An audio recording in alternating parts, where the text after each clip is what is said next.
Dad, Preston, you're supposed to wear a tuxedo all the time?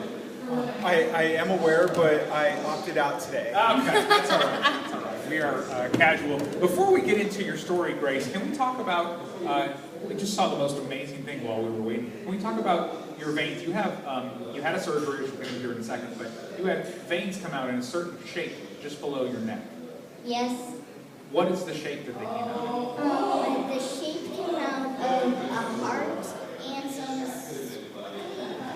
some squiggly lines just going on the side. Squiggly lines aren't in the heart, it's just on the outside. So if It's decorating her heart. Yeah, well, so if you look at, wherever veins show on your body, on your, your wrist, your legs, or whatever, and it's mostly squiggly blue lines, Grace's have actually come out in the shape of a heart, which is just the coolest thing I've ever seen. It's a little different.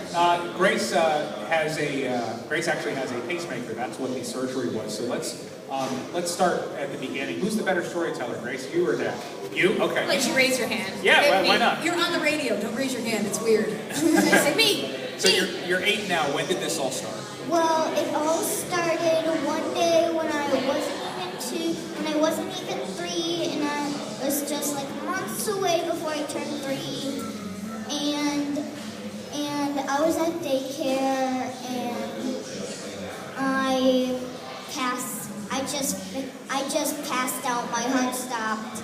My dad was walking on the side, and he heard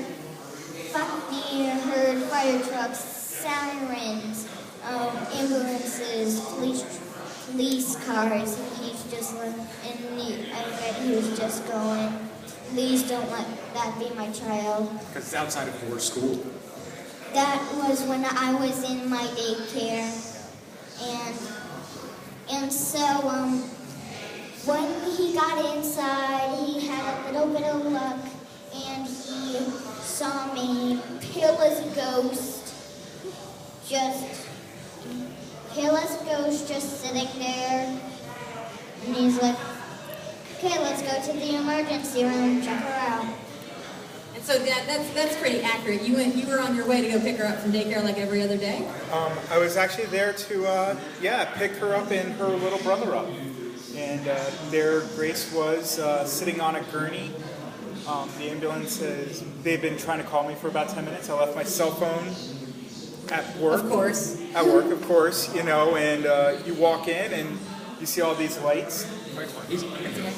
And, the first thing you do is think to yourself is, please don't let that be my child, because you have no idea what's going on. And when you walk in and you see your little girl, you just go into the, oh my God, what's going on, and we need to get her fixed. How did you guys end up here in American Family Children's Hospital?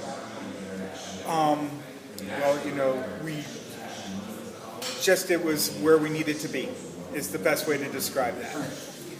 Grace just said, do you have earplugs? This gets me emotional. You don't want to listen to your story? You don't want to hear your dad talk about it? No, I don't. It just makes me go, please don't tell that story again. Well, he's talking about you. He's talking about a happy ending, obviously. I mean, you're going to be a fashion designer when you get older. You already told me that, right? So it has a happy ending. But, I mean, what happened, Dad? You take her to the ER, and then what? We take her to the ER. We don't really know what's going on. Initially, they thought she had just fainted. There was an accident at daycare. A little kid had a bloody nose, saw blood, people faint. That's what they assumed it was. And then we're here taking care of her, and then they're getting ready to send us home, thinking it was an anomaly, something that just happens. And we were just doing one last test, and luckily or unluckily, depending on how you look at the situation, Grace had what we call another episode, where her heart stopped, right in the middle of the emergency room.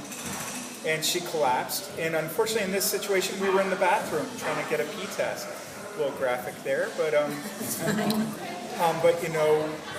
that's when we like to describe it as all hell broke loose for the next couple of years, because they came swooping in You know, took her away back into the ER, hooked her up to every machine known to man, and we started running a lot of tests for the next couple of days here in the hospital, trying to figure out what was going on. And when we left, they still didn't know what was going on.